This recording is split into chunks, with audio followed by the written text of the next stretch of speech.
Hello, good morning everyone. Today our group would like to present a topic entitled Discourse and Pragmatics.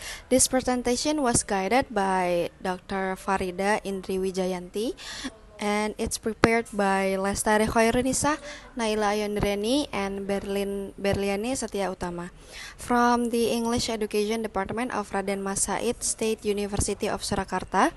In this presentation, we will explain how discourse and pragmatic work together in communication and how both play an important role in understanding meaning and interaction in our daily life. Let me start from the background. Language is not only a medium of communication but also a reflection of culture and social interaction.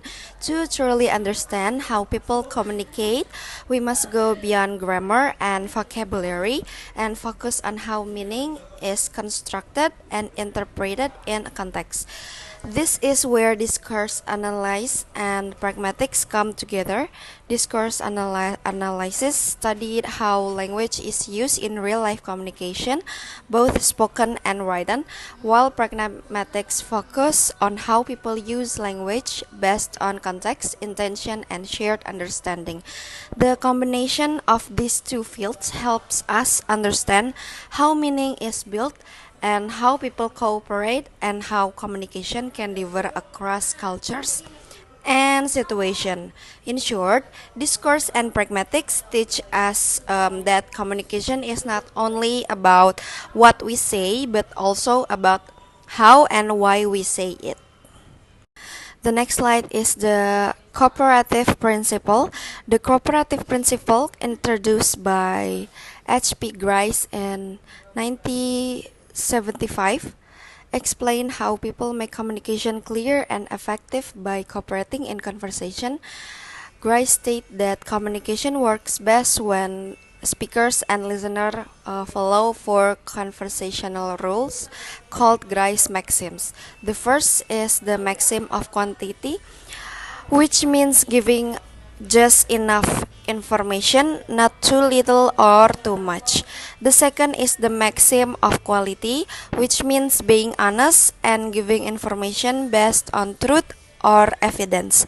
The third is the maxim of relevance, which means staying on topic and making sure the response fits the situation.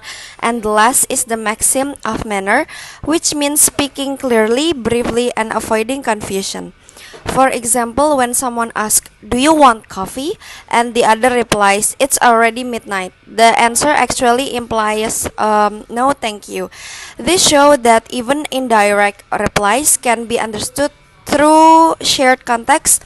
By following these maxims, people can communicate more effectively and making conversation clear and cooperative and easy to understand. Okay, next is conversational implicature. Nah, conversational implicature happens when a speaker means something beyond the literal meaning of their words.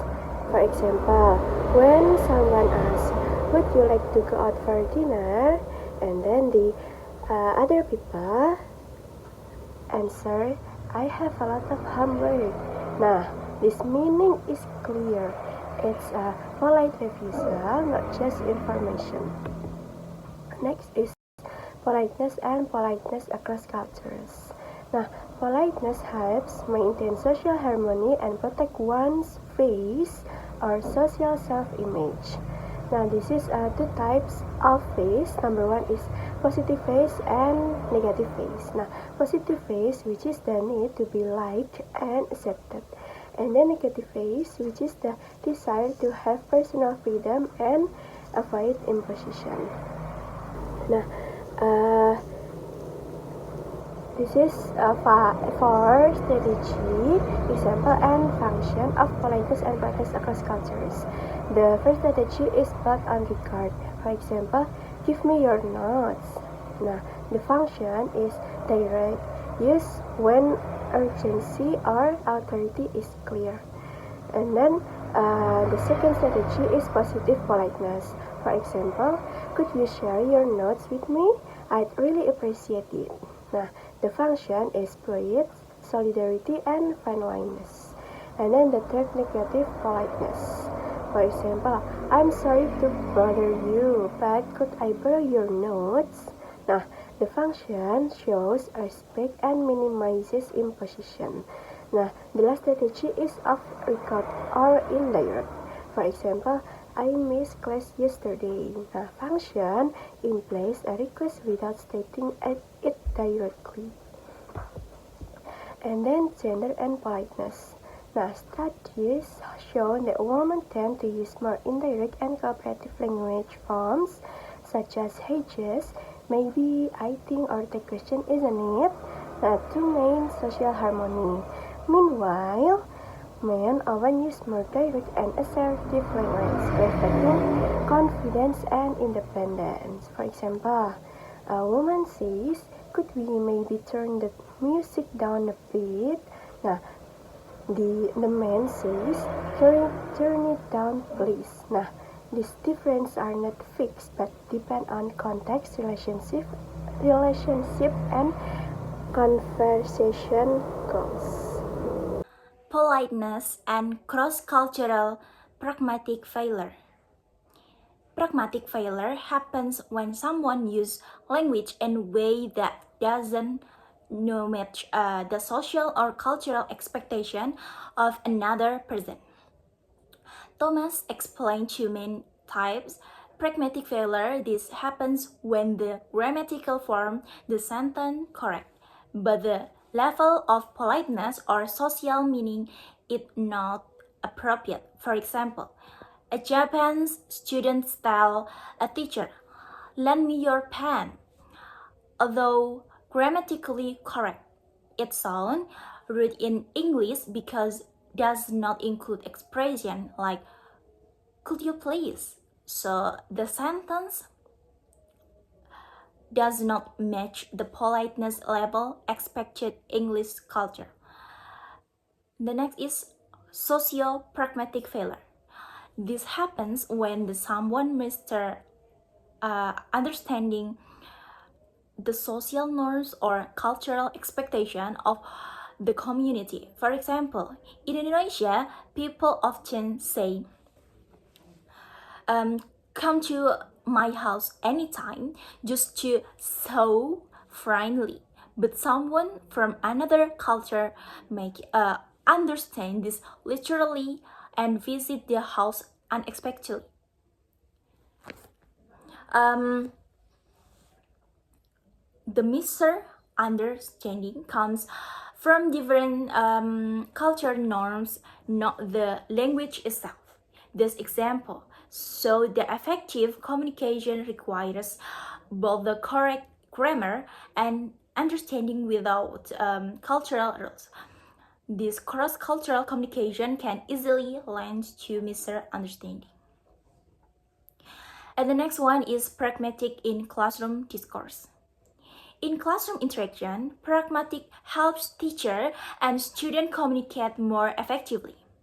Walls explained that classrooms have their own communication patterns, such as the first one is ERF sequence: initiation, response, and feedback.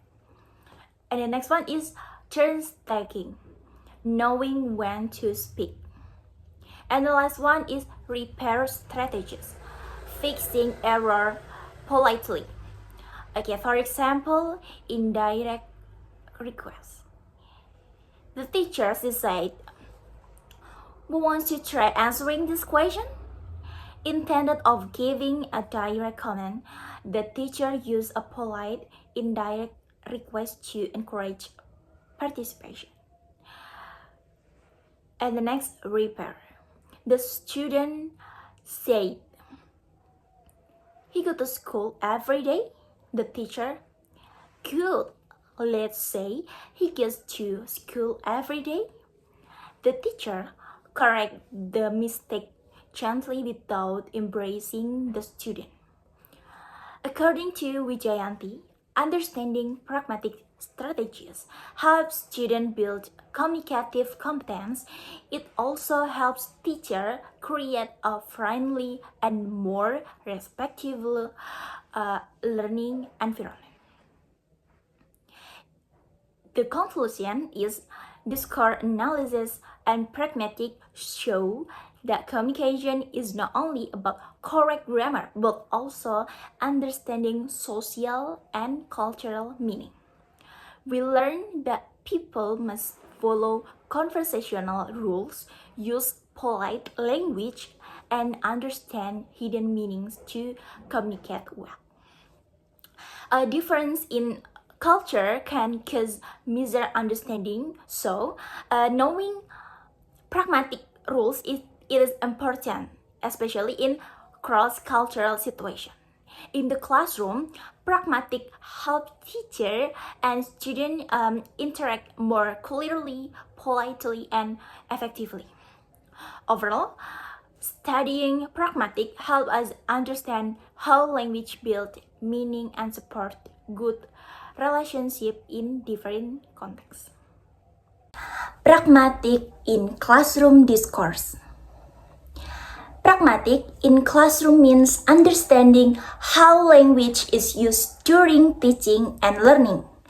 It helps teacher and student communicate smoothly, politely, and effectively. According to Wells, classroom talk has certain patterns such as ERF, initiation, response, and feedback. The teacher asks, the student answer, and the teacher gives feedback. And next one is turn taking, knowing when to speak and when to wait. And the last one is repair, fixing mistake in a gentle way. Okay, I have some example. Indirect requests. The teacher said, "Who wants to train answering this question?" The teacher is actually inviting students to answer, but in a polite, indirect way instead of giving a strict order.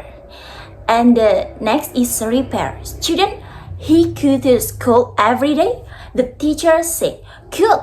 Let's say he goes to school every day."